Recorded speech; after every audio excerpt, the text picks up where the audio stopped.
11e édition de la conférence internationale Our Ocean s'est ouverte le 16 juin 2026 à Mombasa, au Kenya, réunissant pendant 3 jours des responsables gouvernementaux, scientifiques, représentants de la société civile, acteurs du secteur privé et jeunes engagés pour la protection des océans. Placée sur le thème « Notre océan, notre héritage, notre avenir », cette édition est la première à se tenir sur le continent africain. Les échanges portent sur plusieurs enjeux majeurs, notamment la lutte contre la pollution marine, la pêche illicite, la préservation de la biodiversité, la sécurité maritime et le financement de l'économie bleue. Les participants sont également invités à annoncer de nouveaux engagements pour renforcer la résilience des écosystèmes marins face aux effets du changement climatique. Pour le Kenya et l'ensemble du continent africain, cette conférence constitue une plateforme stratégique pour promouvoir une gestion durable des ressources marines, attirer des investissements dans l'économie bleue et faire entendre les priorités africaines dans les discussions internationales sur l'avenir des océans.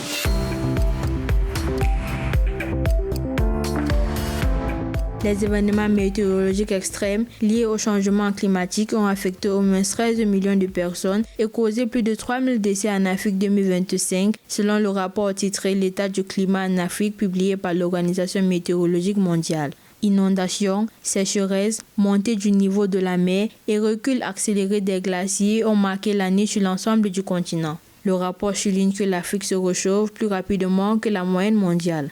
Les glaciers africains ont perdu plus de 80% de leur superficie depuis la fin du 19e siècle, tandis que les inondations ont représenté plus de la moitié des catastrophes signalées. Au Nigeria et en République démocratique du Congo, ces crues ont fait plusieurs centaines de victimes. L'OMM met également en garde contre les insuffisances des systèmes alerte précoces dont ne disposent pleinement que 40% des pays africains.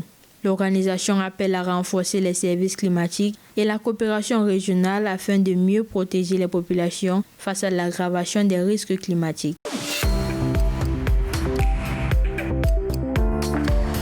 Le Fonds mondial pour la nature appelle à renforcer la protection des bonobos en République démocratique du Congo après le recensement de plus de 8000 bonobos dans la réserve de faune de Lomako-Yokokala. L'organisation met en garde contre les effets de la criminalité faunique qui menace non seulement la survie des espèces emblématiques du bassin du Congo, mais aussi la capacité des forêts à stocker le carbone et à réguler le climat. Selon les experts, les grands mammifères jouent un rôle essentiel dans la régénération des forêts grâce à la dispersion des graines. Leur disparition progressive sous l'effet du braconnage fragilise les écosystèmes et réduit leur résilience face au changement climatique. Le Fonds mondial pour la nature et ses partenaires plaident également pour un renforcement de la justice environnementale afin de mieux lutter contre les infractions liées à la faune sauvage. Avec le bassin du Congo considéré comme l'un des plus importants puits de carbone de la planète, la protection de sa biodiversité est désormais perçue comme un enjeu majeur dans la lutte mondiale contre le changement climatique.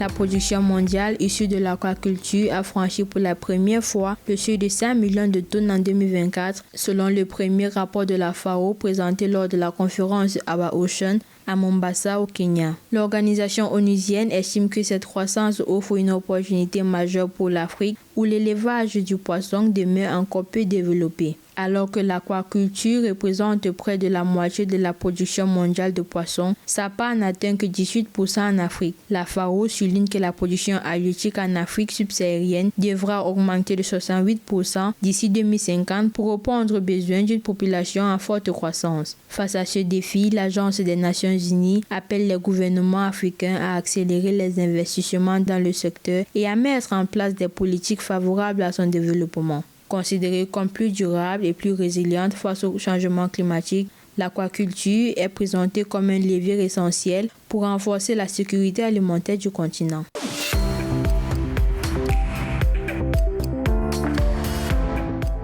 L'attribution de symboles pétroliers et gaziers à des compagnies étrangères dans le sud-ouest du Cameroun suscite de vives inquiétudes parmi les défenseurs de l'environnement. Selon un rapport de l'ONG Earth Insight publié en début juin, près de 68% des zones concernées se superposent à des aires protégées marines et côtières, couvrant plus de 4000 km² de biodiversité sensible.